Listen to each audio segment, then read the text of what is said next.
唔知你有冇試過呢一種感覺？你好想真心去安慰一個人，但發現自己完全冇晒方法，好無力。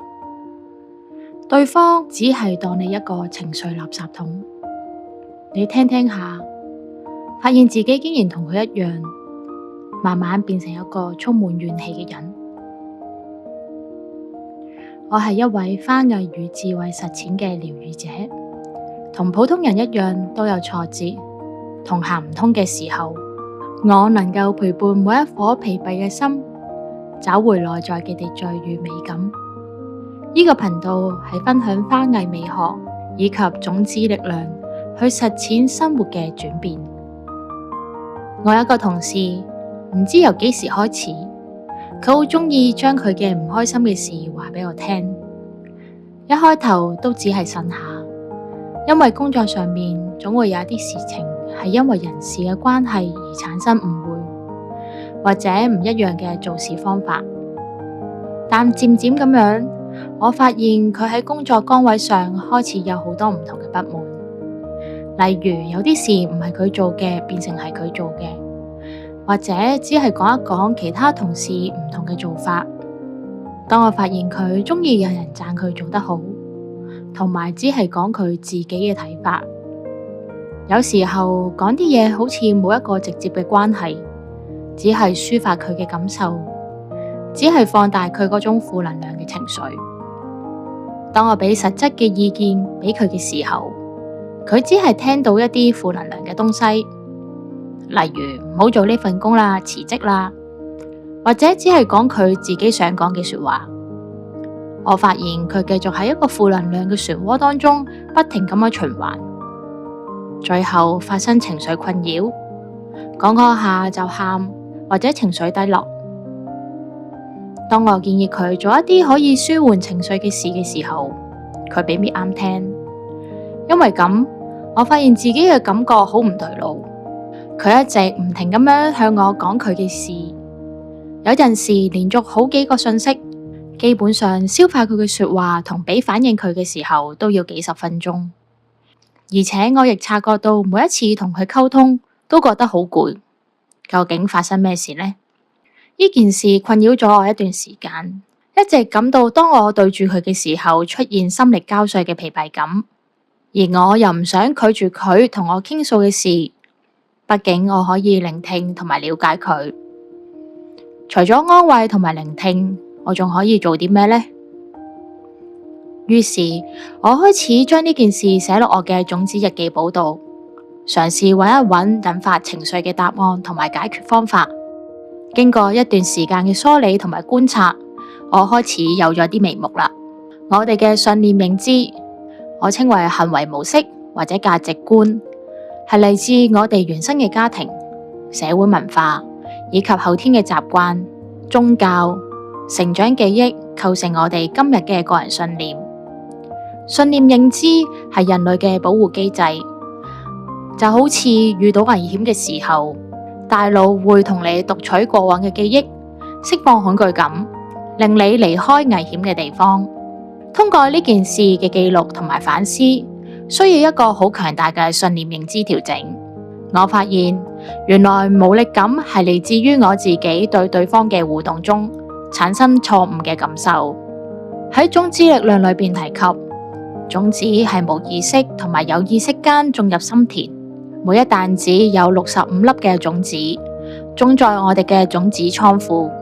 我哋每一日種嘅種子可以好多同埋好快，好似沙漠上面嘅沙一樣，好多，快到好似高速嘅車行過一樣，你肉眼見唔到車上面每一個乘客。我哋嘅心好似一台錄影機一樣，記錄每一刻由身、口、意渠道進入意識嘅種子倉庫。種子嘅力量隨着年紀、日子喺心田發芽、成長，形成我哋嘅信念認知、行為模式或者價值觀，就變成我哋今日睇事物、世界嘅濾鏡。種子力量嘅其中2個屬性係：第一，種瓜得瓜，種豆得豆；第二，果實比種子大無數倍。我哋不良嘅感受係源自於我曾經同樣地做過相同嘅行為、說話或者想法。我呢件事話俾我聽，我曾經做過嘅行為為他人創造咗同樣疲倦嘅種子。呢一顆種子今時今日回到我身邊，讓我感受到啦。換個說話說，我嘅固有信念認知遇到呢個情況，感受就好似眼睛咁樣帶住一個無力嘅濾鏡，身口意不斷循環呢種唔好嘅感受，好似蝴蝶效應一層一層嘅聯繫。點解我會覺得無力？提及種子嘅力量，我內在嘅行為模式或者價值觀，我覺得無力係因為以下嗰幾粒種子起咗作用。第一，拯救者嘅種子。我係一個務實同埋有能力嘅人，我嘅價值感往往嚟自於解決問題嘅成功感。當同事向我傾訴，我嘅潛意識裏邊接咗呢個我幫佢變好嘅責任。當佢唔接受建議嘅時候，我嘅成功感受挫，呢種挫敗感讓我覺得自己嘅付出被浪費咗，進而產生無力嘅感覺。第二，效率與邏輯嘅種子。我重視因果嘅關係，做到 A 就會解決 B， 但對方同我傾訴嘅時候就係情緒腦運作，而我喺當刻去接受或者聆聽佢嘅時候，變咗理智腦運作。當我嘅邏輯遇到佢嘅情緒，就好似雞同鴨講，我認為自己進行一個有效嘅溝通，而佢進行呢個情緒嘅宣洩，呢種唔對稱嘅結果，讓我覺得我嘅能量被單方面咁樣消耗。第三，邊界感嘅模糊。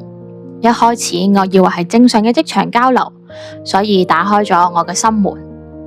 但當對方跨越咗邊界，將我當成情緒垃圾桶嘅時候，我因為禮貌同埋同理心，沒有及時關上我嗰道心門。呢一顆唔忍拒絕或者過度負責嘅底層邏輯，讓對方覺得可以冇限制咁樣向我索取。我之所以覺得無力，係因為我投入咗高價值嘅能量、邏輯分析、實際建議、解決方案，但對方回饋俾我嘅係低價值同埋負面嘅循環、重複嘅抱怨、情緒放大、拒絕改變。呢個就好似我一直喺一個爛咗嘅桶入邊倒水一樣，水永遠都係倒唔滿嘅，而且我係會乾涸嘅，進入情緒疲勞嘅狀態。我相信我同樣地亦都投下咗以上負面嘅種子，回彈呢個場景俾我嘅感受成為咗無力感。點解佢唔接受我嘅建議，只有安慰？好多時人有一種心理機制叫做受害者嘅紅利，未必知道自己有呢一種行為嘅覺察。透過抱怨或者食死貓嘅敘述，可以獲得關注、同情。如果受害者採納咗我嘅建議並解決咗呢個問題，就會失去咗受害者呢個換取關注嘅身份。佢並非真係想解決問題，而係沉溺喺佢嘅負面情緒中尋求共鳴。對佢嚟講，被聽見嘅比被拯救嘅更重要。呢一種心理嘅防禦，當我給予實際建議嘅時候，潛台詞就係你依家做嘅嘢係有問題嘅。呢個自尊心脆弱、需要被讚美嘅人嚟講，聽起來好似係一種批評，所以佢會自動咁樣過濾我嘅建議，只會留低一啲支持佢繼續抱怨嘅訊息，例如叫佢辭職。我嘅反思係，我同樣都有一種只要索取他人眼球、同情或者相關嘅心態，因此我瓜田李下嘅種子回到我嘅身邊，讓我體驗到不被聆聽、不被重視嘅滋味。呢個唔係一個懲罰，而係一個提醒。喺職場上，同事不被同情、理解而產生負面嘅想法，而向我傾訴，而我聽完佢倒嘅垃圾之後，我嘅感受同樣就好似佢同我訴苦嘅情景一樣，感到無力感，所以所有嘅建議方案都係聽唔到嘅。如何從無力感轉為動力呢？既然我已經察覺到呢一種能量嘅消耗，我需要做嘅而唔係改變佢，因為我係改變唔到嘅。如果改變到嘅話，我嘅建議佢就會聽啦。反而我係要重新調整我嘅信念認知。上集講到嘅 be do have 嘅應用，首先我要改變我自己嘅存在狀態，才能改變互動嘅結果。喺表面因上面，我可以有以下行動嘅方案。第一，區分聆聽同埋承擔。下次佢開始抱怨嘅時候，我可以喺心裏邊對自己講，呢啲係佢嘅情緒，唔係我嘅責任。我可以聽，但我唔會幫佢孭嘅。第二，設定情緒嘅限額。當佢開始進入負能量嘅循環時候，我可以優雅咁樣中斷佢。我等一陣有個 task 要講，或者我哋下次傾啦。第三，將固有嘅認知轉化為邊界。既然佢都唔聽意見啦，我就會停止給予。呢一種唔係冷漠，而係停止作冇用嘅價值交換。我將嗰顆解決問題嘅認知用喺一啲值得嘅地方，話俾自己聽。我嘅智慧同埋建議係都好寶貴嘅，只係會留俾準備好願意放下同埋接納現況而尋求出路嘅人。喺深層因嘅當中，我嘅行動方案係調整固有嘅信念認知。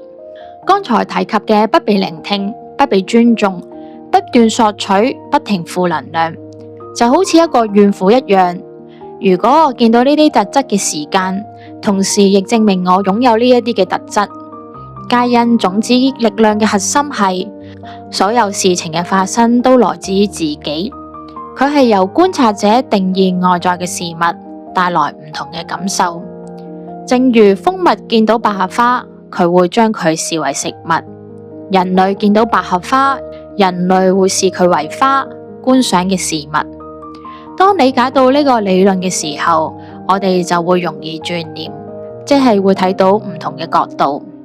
因此，調整信念嘅認知就係調整深層因，就好似換走一副唔同嘅濾鏡，視野就會變得唔同。如果我要擁有被聆聽、被尊重、真誠給予、感恩，就要改變不被聆聽、不被尊重、不斷索取、不停負能量嘅種子，重新播種。日子有功，就會見到唔同嘅場景。我可以見到外面嘅紛擾，可以對外界保持溫柔，同時我每一刻調整，好似插花一樣。放喺第二個角度，反而顯得更加靈動。同樣都係一樣嘅花材，只係視覺唔同咗。當我哋嘅深層嘅種子改變咗嘅時候，我哋見到嘅世界就會完全唔同。請唔好放棄，繼續堅持呢個方法嘅時候，你會見到不一樣嘅世界。多謝大家聽我分享呢段心路嘅歷程。我係 Win Win， 記得 like 同埋訂閱我嘅頻道，讓智慧及花嘅美麗滋養你嘅人生。我哋下次再傾啊！